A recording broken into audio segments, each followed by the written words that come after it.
I'm doing this piece. I started out doing a piece on a kid who was a walk on, and I started thinking about walk ons in general. And I thought about you, and I thought about, what? I don't know if we've ever fully explained exactly.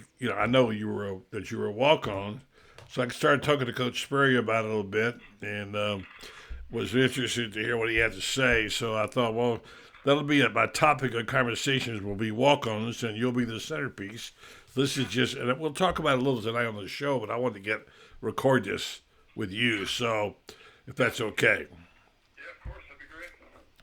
tell me. I didn't know the story that Steve told me until Steve told me about the GA. I guess you came with Bates, who basically looked at your film and said, "Nah, he can't play for us," and Yeah, discouraged so you. my offensive coordinator, his name was David Mitchell, and that was at PK Young. Yeah. He took my tape over there to show it to the GA. I guess who was in charge of reviewing walk-on tapes or whatever. And I had gotten to know Coach Spurrier. I'd always gone growing up to all the Florida football camps in the summer, so I got to know Coach a little bit there, so he knew a little of who I was. But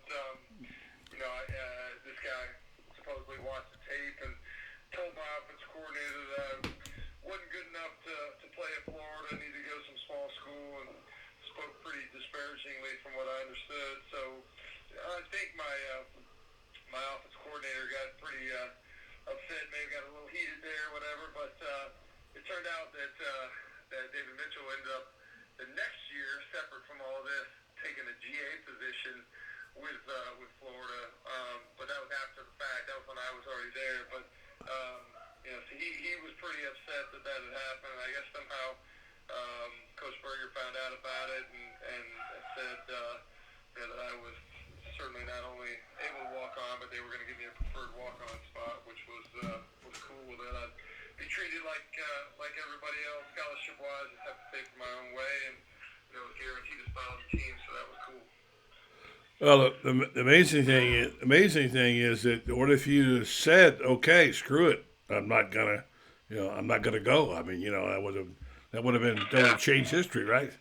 Yeah, I think there's a lot of, those, what's that, Garth Brooks song, Unanswered Prayers. Like, I look back now and just so thankful for the path that it went about working out. I was pretty disgruntled with Florida at one point in time, and because they didn't give me a scholarship offer that I thought I was always going to get, and so I had gone up to Florida State, and they had offered me a preferred walk-on spot there, and considered doing that, which was, for me being a lifelong Gator fan, growing up son of two Gator grads, and having attended every not only football game but basketball, baseball, gymnastics meet, everything here was about the Gators to me. So it was completely sacrilegious to think about going anywhere else other than Florida, specifically Florida State. But my father and I were at a Florida State baseball game the spring of my senior year, and saw the Florida State people start doing that obnoxious tomahawk chop, and I knew at that point I turned to him. I said, "Hey, I can't be a part of this," So that's when I decided I was gonna walk on at Florida, and I look back, people are like, "Oh, well, you surely could have gone somewhere else and taken a scholarship, right?" I was like, I didn't get a scholarship offer anywhere, and so I Really? think that too was a blessing, because if I got a scholarship offer to Wake Forest or some smaller school, I probably would have taken that, and then the path would have turned out much differently. So I'm grateful in the end. And the ironic part about it, buddy, is there was a long time that I looked at the walk-on title as a scarlet letter. I remember the Gainesville Sun did a preview before the '92 season of all the different positions and the players at those positions, and they were doing the receivers, and they had something about each one, and then for me they said lanky walk-on, which was certainly true, but I looked at it as like a negative, and always was motivated not only to get the scholarship because of what that would mean financially, but just felt like that was validation from the coaches, and everybody would look at me the same. And it was funny because even after that, there were times that people would write former walk-on, so I could never quite shed that walk-on title. But in the end, it was such a blessing to me, man. It just taught me so much about goal setting and believing in myself and perseverance. And how many guys do we see that come in as blue chip, can't miss prospects that maybe don't work as hard or don't have that chip on their shoulder or don't have to. Everything's come easy for them that don't achieve what they have the potential to achieve. And for me, I always had to try to prove myself to everybody else, and that just kind of set the table for what I'd go through in the NFL.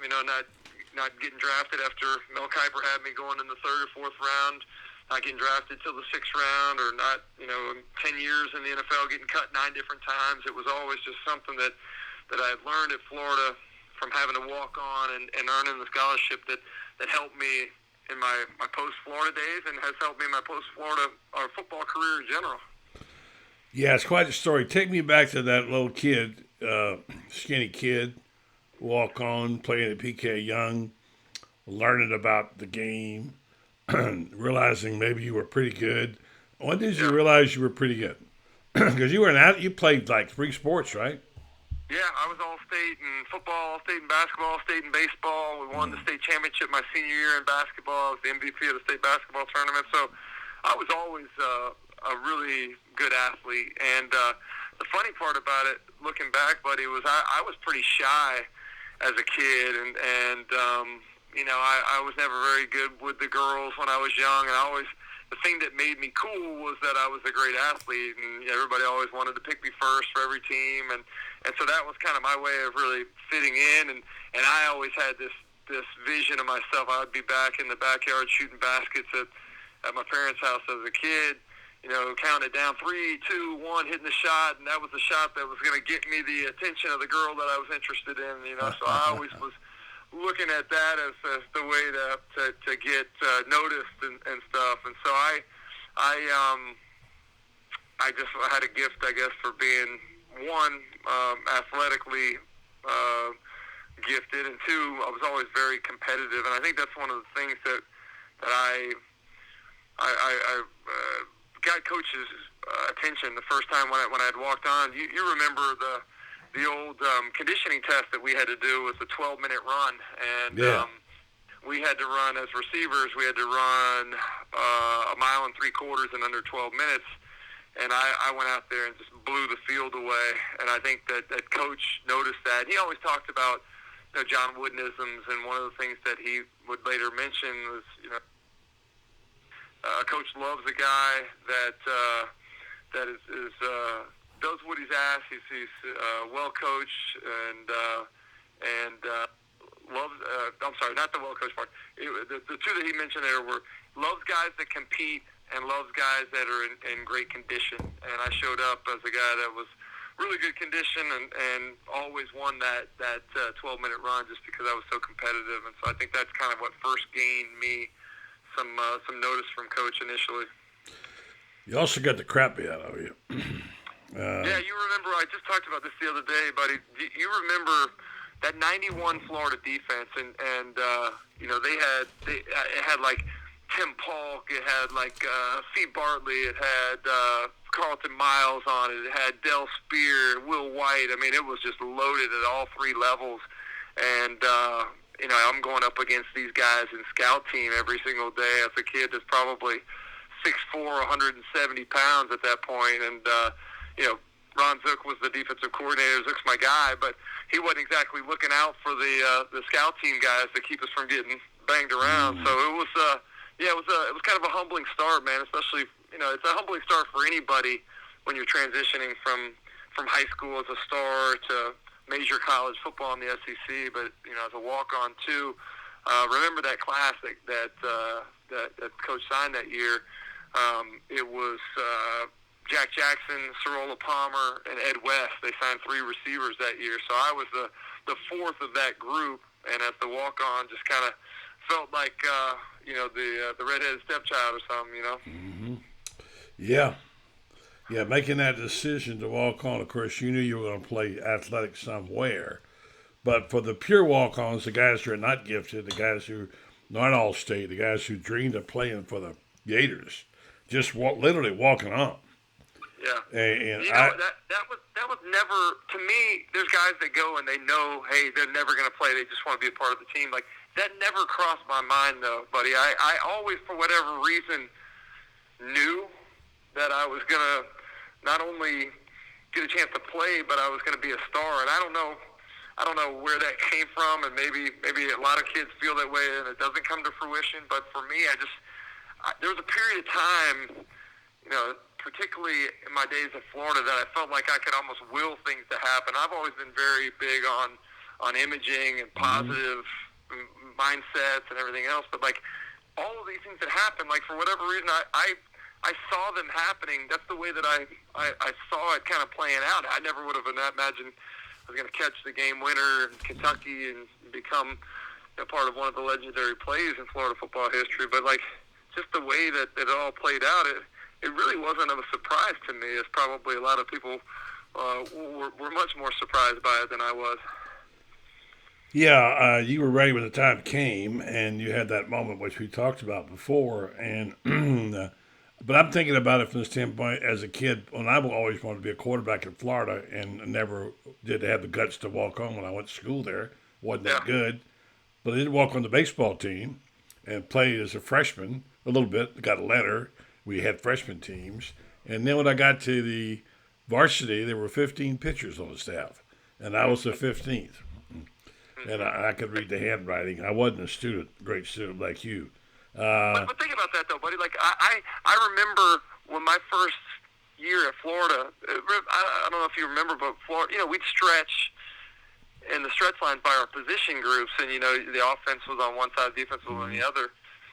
I was so far back on the stretch line, I was, like, almost in McKeithen Stadium. I was that far back. I mean, I was way back there, and it's like, I just wonder in life, like, how many guys decide too soon. That's one of the regrets I have. Like, quit before allowing things to maybe come to fruition. Like, one of my regrets in my football career, I have a couple, but one of my regrets at the end, I went back after my time in Pittsburgh. I was out of the league a year.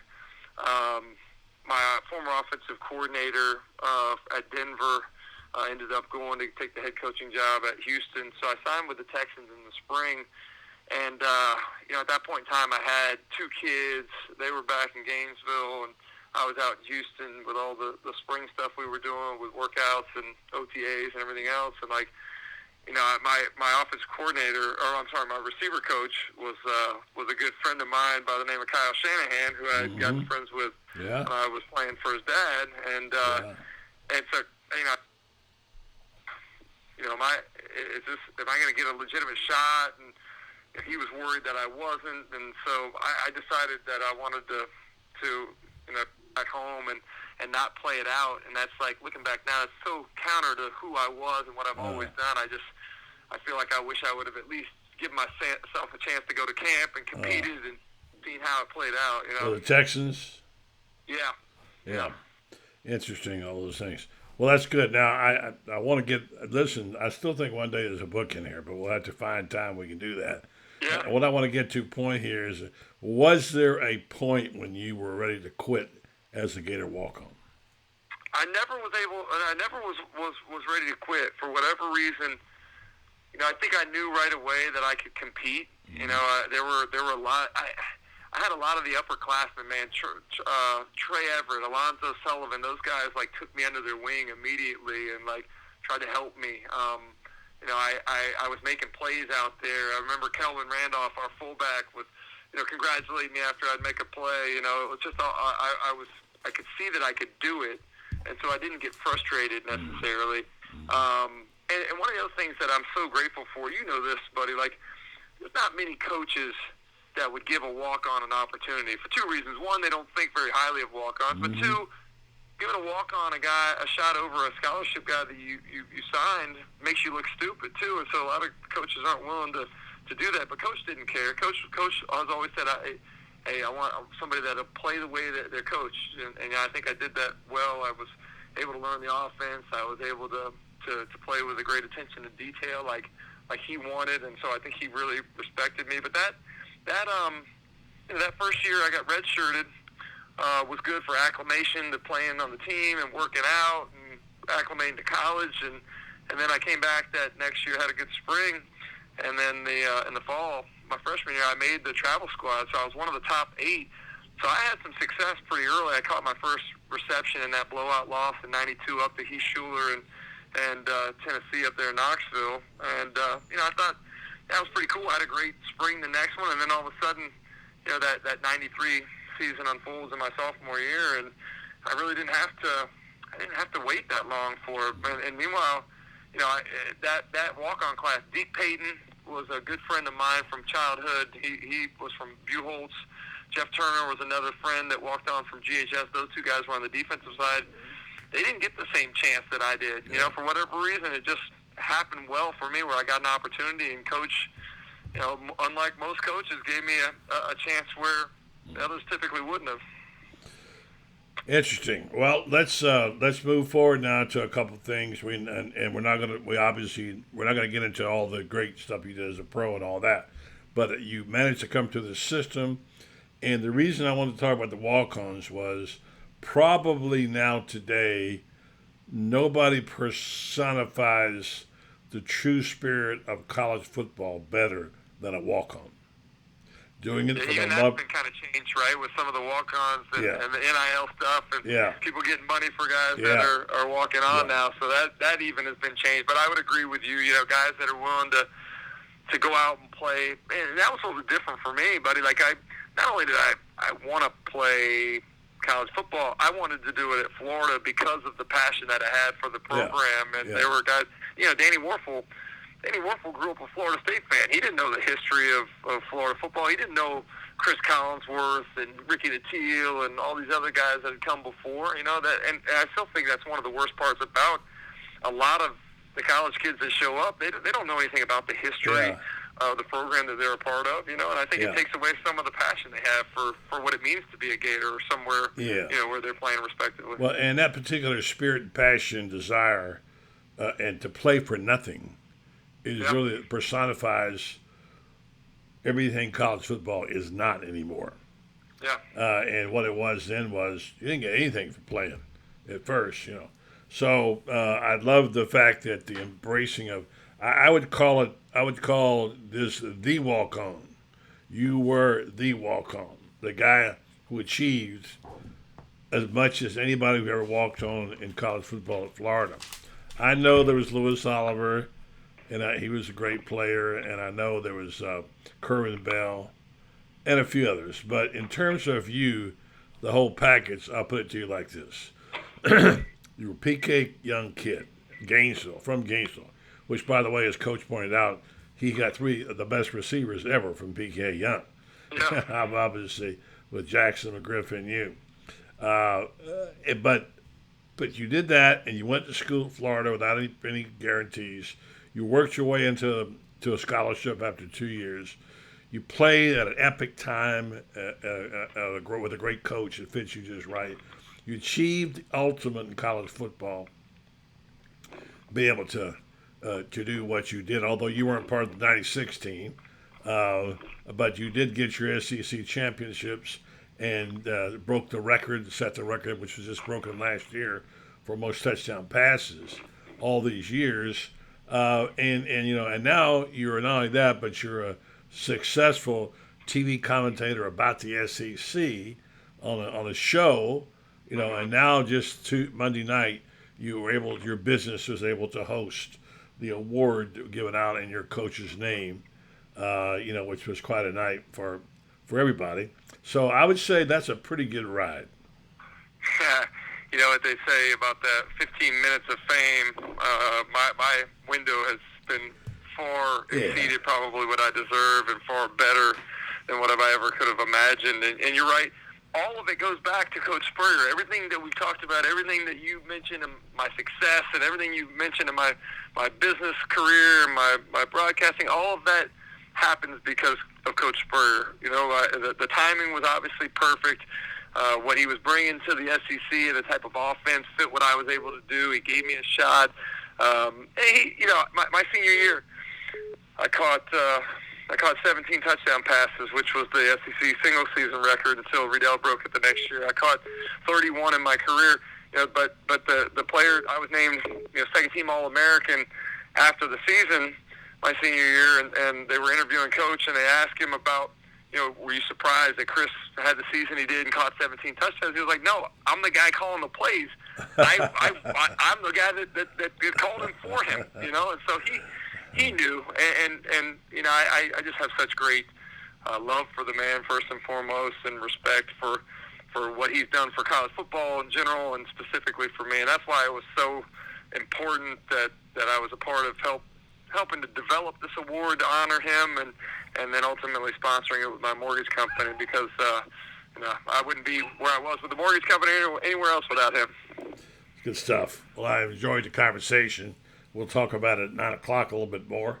And like I said, I'm going to do this column on basically the true spirit of college sports is the walk-on, and how, not everybody got the big money scholarship or the NIL deal to go play. Yeah. At one time, it was about pride and and desire and will, and testing that will, and going and just having the confidence it was going to work out. So that's good stuff, man.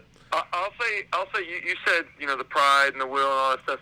For me, all of those things were true, but the biggest motivating driving factor was the love for the University of Florida and the football program and what it meant to be a Gator. Like, if not for all that, I don't even know if I would have had the will to push through some of those challenges. But it meant so much to me, and that's why I take such great pleasure in seeing the success that we've had.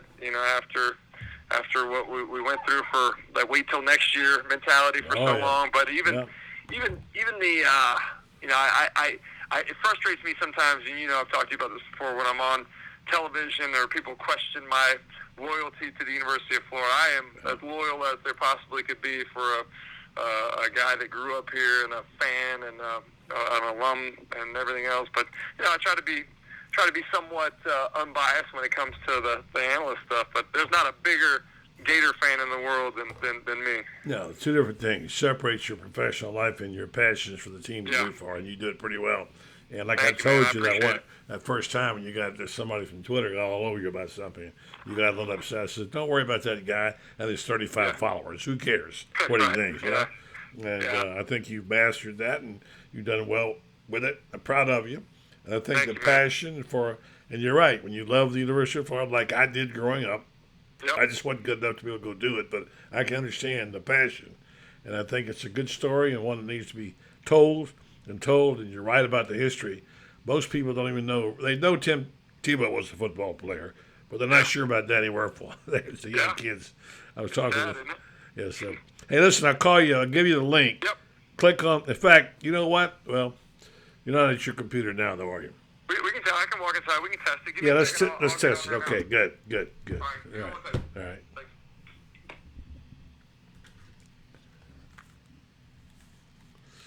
Check. Check.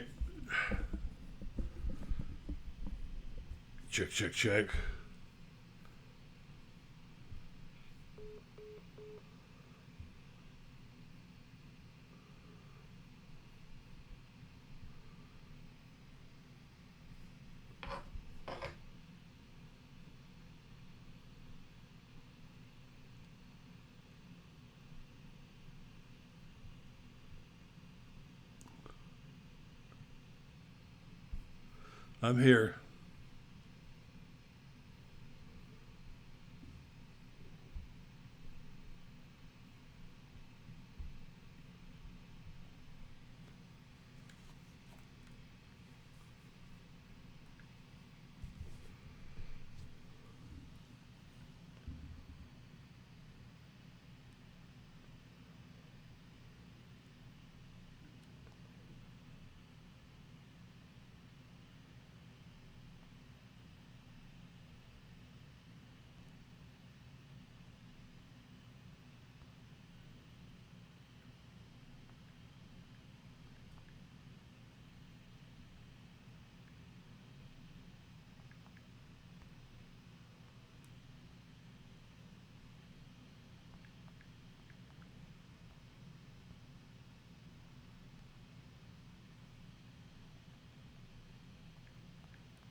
There you are. I was just getting ready to text you. So you. All right, I see you. Fine. Do you hear me? I got you. I'm gonna when I get on tonight, I'm gonna put the headphones on, but I just want to make sure we were good here with the connection. Looks good. You need a little light on your face if you have it. I got the light here. I'll get it going. By now, you're pro now, man. You got it Yeah, down. I got Perfect. All right. Thank you. Looks good. Sounds I'll good, call man. you. Just buzz it. Pop on here. Just about Okay. 901, 902. And we'll Okay. all right? I'll do the Sounds good. spot and we'll go to it. Thank you, See you Chris. then. Take Bye-bye. care. Bye. All right, man. Bye.